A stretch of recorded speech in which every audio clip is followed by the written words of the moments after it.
It is my pleasure to introduce our featured speaker for the evening, Catherine Weinrob. She will present From Buckets to Motors, a history of the Alexandria Fire Department.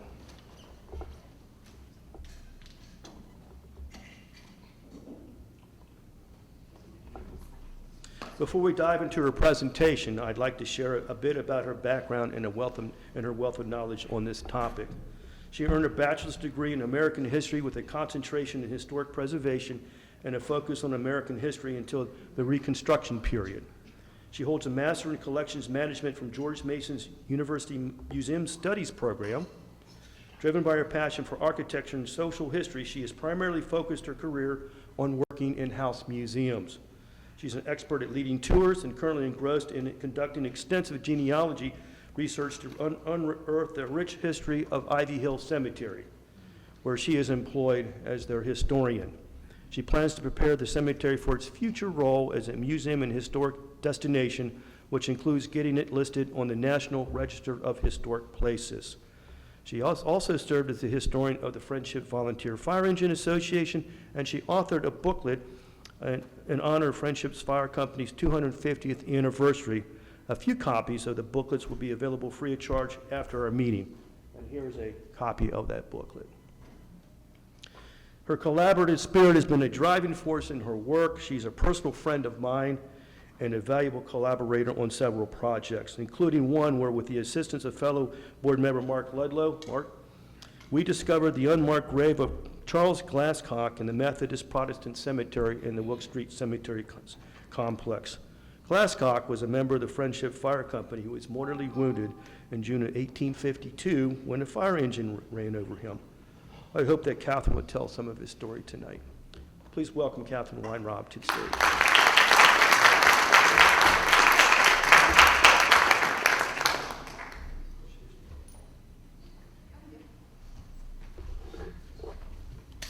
Good evening. Hey, how are you?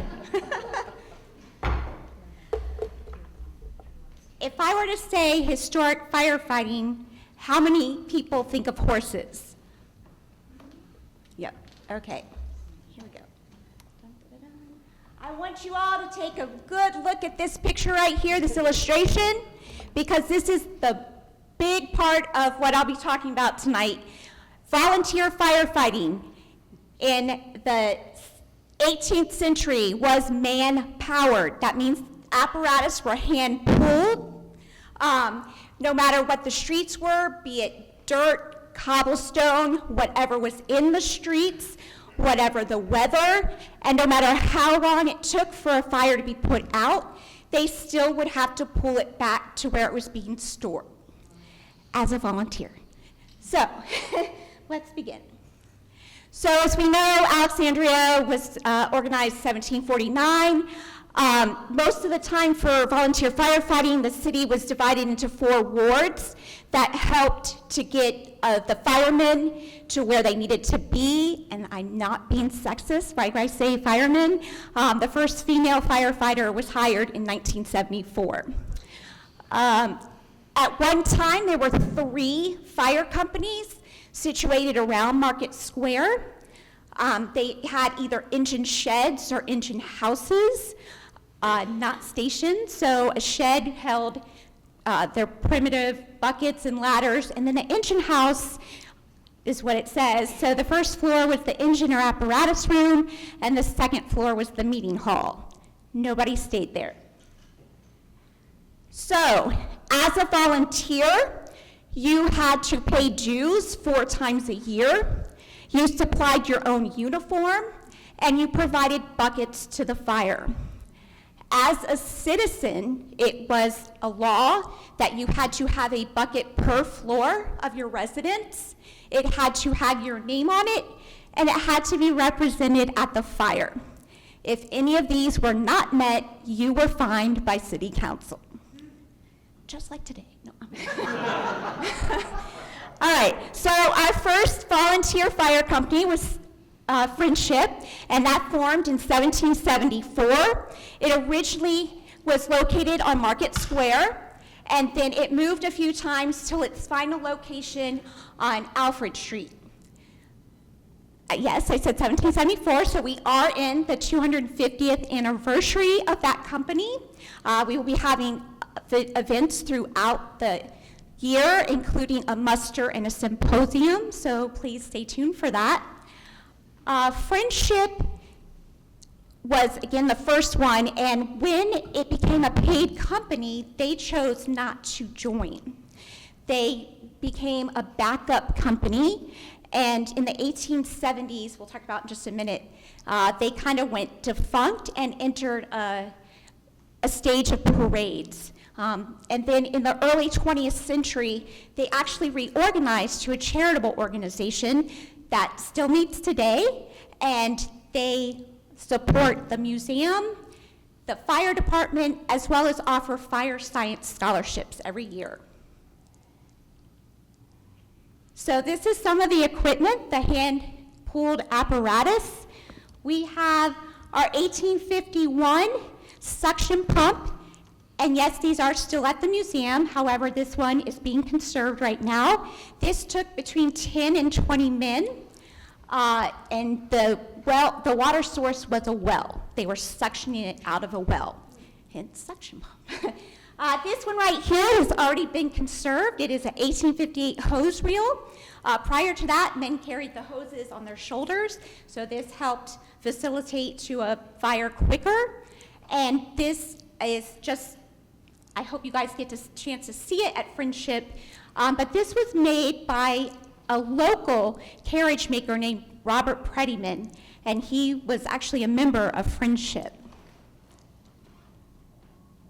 So our second company is Sun. They were formed in 1775, and they follow very closely to Friendship. There's no longer a building to show you, but they were on Market Square. They were on the corner of Cameron and Fairfax, and they also did not choose to join the paid department in the 1860s. So City Council in 1873 said that hand-pulled apparatuses could no longer come to fires. So Sun actually dissolved, and City Council paid them $300 for their space on Market Square. And this apparatus, which was also built in 1851, they actually sold to New York. It became a parade piece, and if you ever go to Hudson, there is a fire museum, and you can see it today. The company that you guys most know about is Relief. Relief formed in 1788. This is the one on Prince Street, and when it became a paid department, they became Company One. They started on the grounds of the Presbyterian Meeting House, and then in 1852, they had their engine house built. And then here's when they became the Hook and Ladder, right after the war. Just so you know, you can see clearly the ladder, but a hook was exactly what it sounds like. It went under the building and pulled the building down, because just like today, firefighters, it is to prevent fire from spreading. It is not necessarily to save the building. In 1915, they built the current station that you'll see today with the great flag. And they also, for some time, were in charge of marine operations. Not sure if you know, but Alexandria Fire Department does have a fireboat, and it is now used or operated by headquarters. Star Company was formed in 1788. They were originally on the property of Christ Church, and then they had their engine house built in 1856. And you'll see the little star right there, so you know what it is. So Star disbanded during the Civil War. Only 2 of the 5 volunteer companies lasted during the Civil War. And after the war, there were a lot of men and equipment, men lost, equipment damaged. So they actually, in 1871, formed a company called Columbia. And with them were part of Friendship. If you remember, Friendship had stopped fighting fires. And some of the men that still wanted to actually help the community form this company. The company name is from their type of engine. The engine was Columbia. It was purchased from Philadelphia. So a lot of the companies were named after the type of equipment that they had. And this is their hose tower before it was torn down. Depending on how long you guys have been here, you know it went from a couple restaurants, Porter's for forever, and it's now Josephine. So every city has a great fire, and Alexandria's was January 18th of 1827. It started in Green's Furniture Factory. This building was actually built in 1834, but I'm using it as an image. Green Furniture, they were 3 generations of the Green family. The Green family, the same one that owned Mansion House Motel. And it started in a warehouse on Royal Street. Now keep in mind, this is January, it was 13 degrees out. It started, you can imagine, there's furniture, there's wood, there's glue, there's fabric, all of that. It catches and it jumps over to Prince Street and it goes all the way down to the river. Because we were still part of DC in 1827, we luckily had a circus in town, and the manager got on his horse and rode over, and everything shut down. Congress, the Navy Yard, everybody came to help. So the first people that arrived was at 11 o'clock. So you can imagine the damage that's already been done with the buildings, the row houses, everything's made of wood. And remember when I said they were hand-pulled? You have men running from DC with their engines down here to Alexandria. Now we do have a few first-person narratives from here, including newspapers, but we also have, there was a enslaved person named Michael Shiner who had been leased to the Navy Yard for labor, and he actually writes about this fire. And he sadly will have another connection to Alexandria, as his wife and 3 children were abducted from DC and put in the slave pen here on Duke Street. As a result, or a reaction to that fire, we have our 5th and final volunteer fire company. They are named Hydraulian, and again, that comes from the type of apparatus that they had. They were originally located on Market Square again, the corner of Royal and Cameron. And then in 1855, they had their engine house built, and that's on Royal Street. It's just a little north of Gatsby's, and it's a private home, as well as, I can say, Relief's 1852 house is also a private home. They reorganized into a company called Reliance at the turn of the 20th century, and they actually moved to North Patrick Street. So this building became cold storage for a butcher.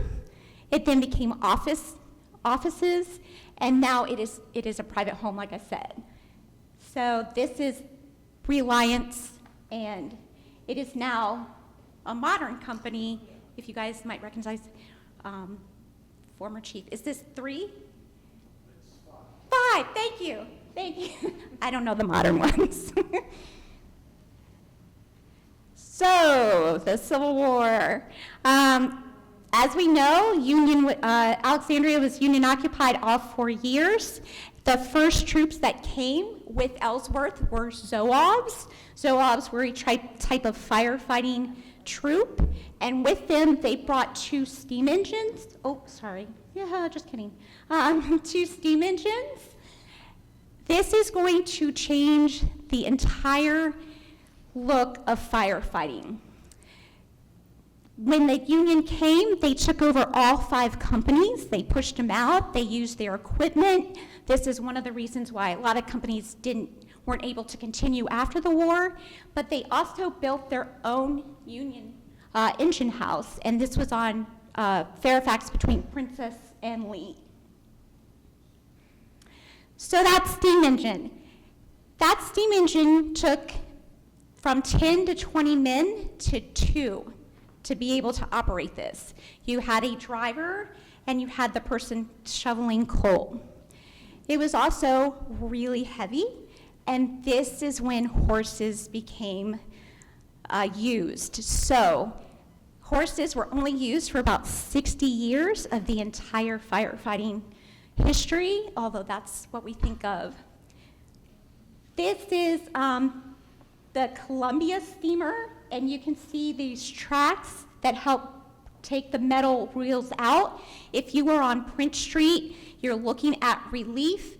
The house to it is a private home now, but you will still see these silver tracks from when it was using horses. This is why, just as one of the reasons it becomes a paid department overall across the United States, because you now have men that need to stay at their station to feed the horse, to train the horse, to constantly have that steam going. And so this is just one of the reasons why it became paid, because you had to have someone there all the time. So on September 11th, 1866, Alexandria formed a paid organization. I'll let you read that. And their first driver was Joseph Young, and this check is actually, if you ever in headquarters on 2nd Street, you can see it. But you can see he was our first driver, and he made $70 in 1866. So now I'm going to jump a lot. So the fire department becomes motorized between 1917 and 1920. Relief was the first one. So again, they were Relief Fire Company, Relief Hook and Ladder, Relief Motorized Hook and Ladder, and then the rest of the city became motorized, and the chief got his own car. A little different from the trucks they drive today. Yep. Oh, okay. So in the early 1930s, the rescue squad, which becomes our EMS today, is formed. It is not until the 1970s, when it becomes that EMT and EMS, that they charge for rides. So for the first 40 years, and if anybody sadly has been on a, yeah. Did they do any of what we think of as technical rescue these days, or was it just medical? That is a great question. Are you asking if they were just medical or both? Well, when I think of a rescue squad nowadays, I tend to think of people with, bottle jacks, hydraulic cutters, things for extricating people. I honestly, I don't know. I don't know. I'll get back to you on that. I'll find that out. So I know I went through this really quickly, but firefighting has evolved. In the beginning, uniforms were oilcloth capes, and then they went to wool, and now you see the protective gear that they have. You also see the evolution of trucks. What were once open cabbed are now closed. And we're also seeing safety measures used in stations. Our 2 latest stations in Alexandria, the fighter fighters actually sleep on the same level as the engines, as opposed to above where all the fumes rose. And that is the Alexandria Fire Department. Really brief.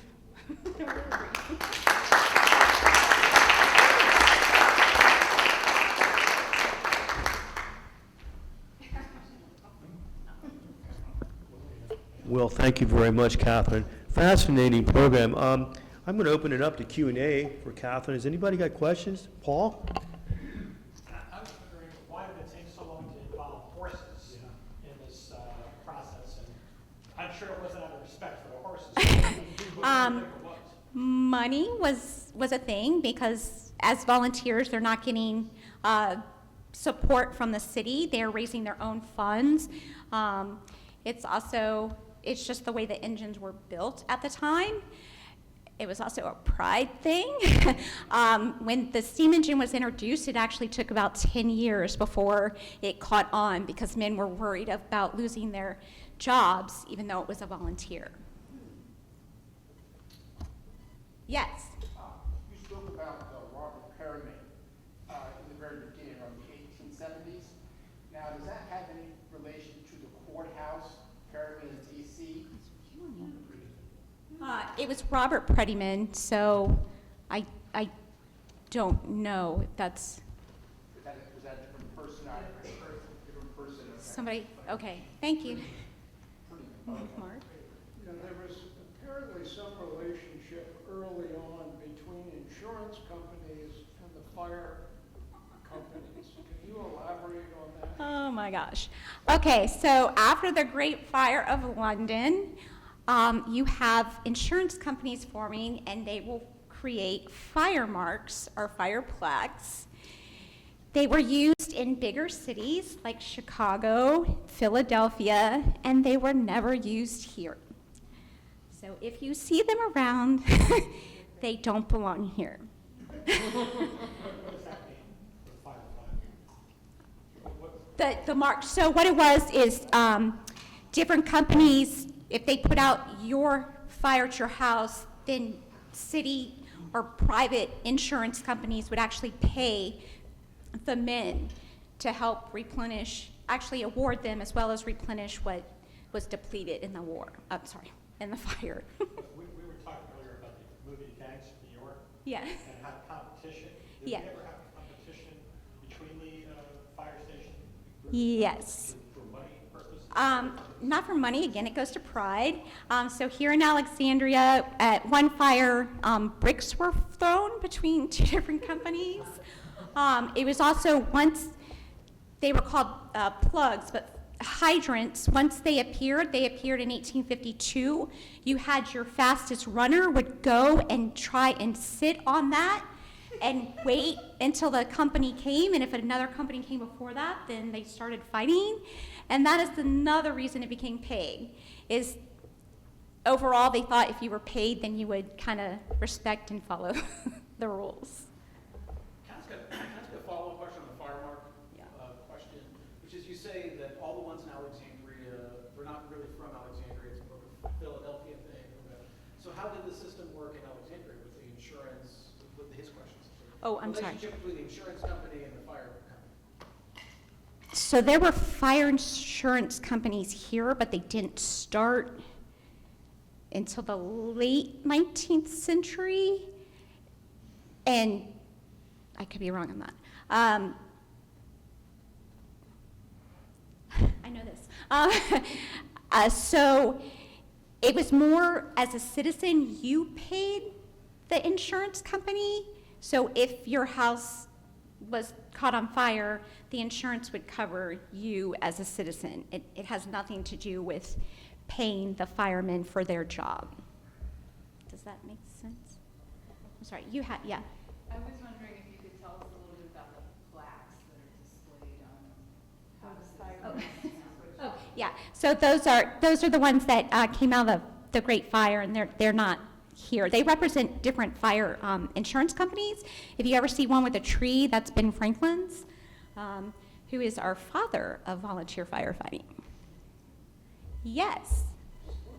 Yes, in some states, to be a volunteer fireman, they would give you a tax abatement on your property tax. Do they have such things here? Not that I know of, but like a fraternity, they did pay for your funeral. They watched out for your widow. So there was some compensation, but not necessarily tax breaks. Did it come from the city or the state? No, not when they were I volunteer. had another question too, and that is, when the Union forces occupied Alexandria, two questions there. One is, were there any big fires that occurred? And the second question is, when they left, did they leave their equipment? Oh my gosh, thank you for mentioning that. So there was no big fire, but there were fires, and you had issues with who was in charge because firemen had to have passwords if they needed to come out at night after curfew. Obviously, there was a little bit of fighting. And then after the war, actually those 2 steam engines were left here when Union left. And City Council purchased one of them, and it went to the company Hydraulian. And if you've ever walked by Relief or 201 on Prince Street, sometimes you may have seen it, as well as it can be seen in parades. Oh, yeah, I'm sorry. Was George Washington ever a member of the Okay, that's a whole nother lecture, but no.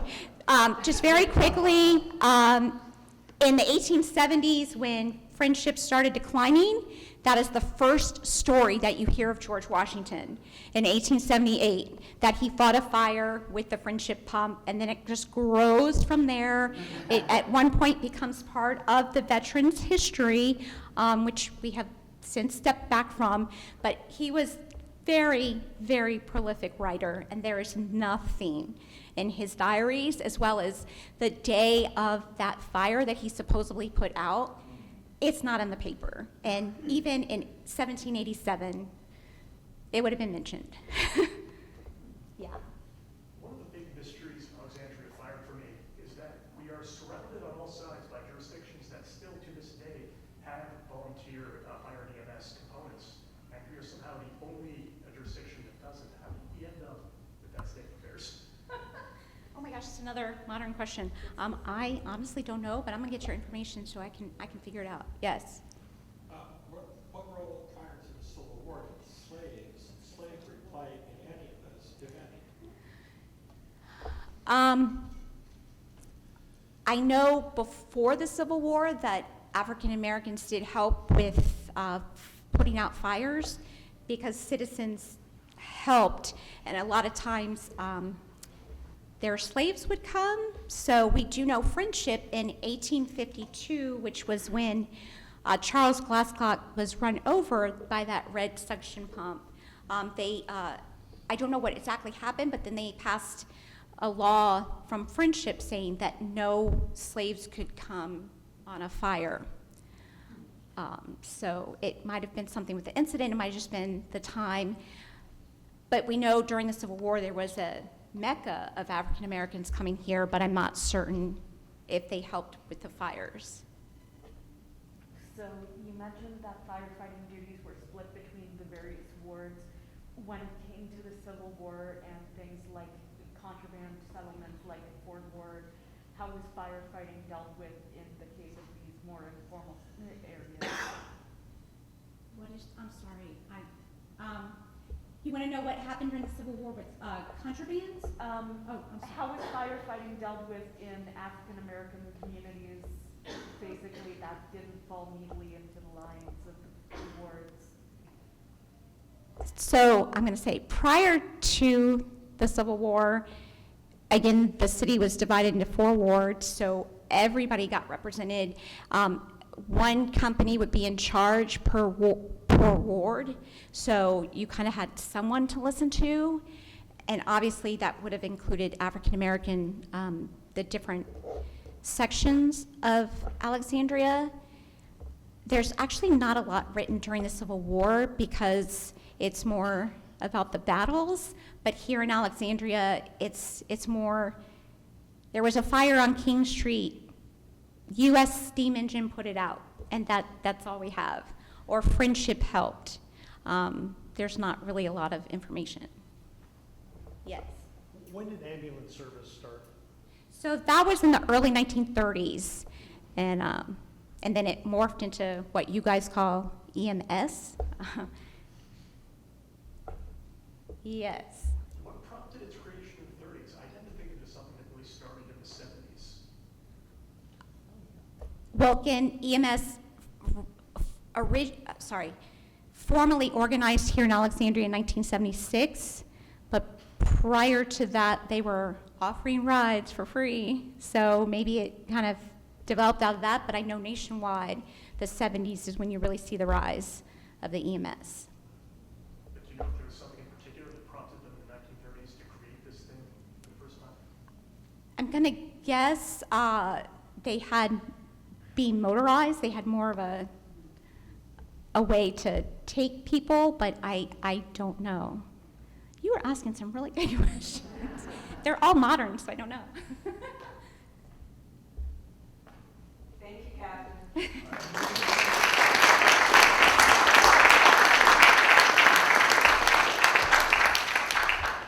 Wow, fascinating topic. There's so much to learn about the Alexandria Fire Department, so thank you very much. I'd like to bring up Scott Virek right now. He's got a great new program that we're getting ready to launch as part of our 50th anniversary. Scott?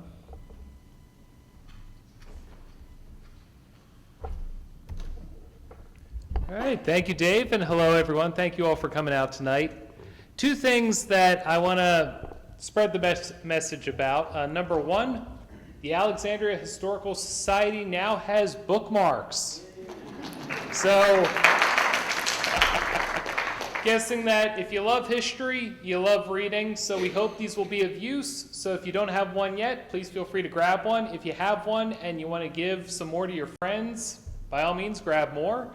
Hoping it's a way to both, help everybody keep their place when they're reading and also spread awareness about the society and the work that we do. The other thing I'd like to talk about tonight is in honor of the Society's 50th anniversary, we are offering grants to help fund historical research and interpretation. So we host a lot of lectures throughout the year from historians talking about the work they're doing, the research they're doing. And as you probably suspected, that research costs money. Even living in Alexandria, where we've got such great archives, we've got a wonderful special collections division of the library. Sometimes you find a collection about Alexandria in Vermont or California. And if you want to view it, you got to fly all the way out there. So we're hoping that these grants are going to help spur more research about Alexandria and Northern Virginia. So if you are interested in conducting research, or if you know someone who is interested in conducting research, please let them know that the Alexandria Historical Society Golden Grants, the applications are open until September 10th, 2024. So you don't need to be a PhD historian to apply. All you need is a topic, a plan to research the topic, and a plan to share it with the public. So books, articles, exhibits, all of them are eligible for these grants. We'll be getting all the information up on our website very shortly. In the meantime, if anybody has any questions right now, feel free to come talk to me at the end of the meeting tonight. So again, this is a great opportunity for the Society to both commemorate our 50th anniversary and help get that next round of research that helps us understand the history of the city and the region that we live in. Thank you all.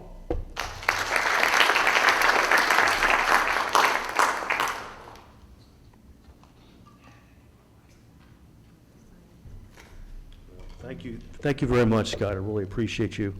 This is something really we are pushing, and we really hope that you all get the news out that we have these grants. We are very excited about that as a board here in the city. So with that in mind, I also want to bring to mind what we are doing in the future.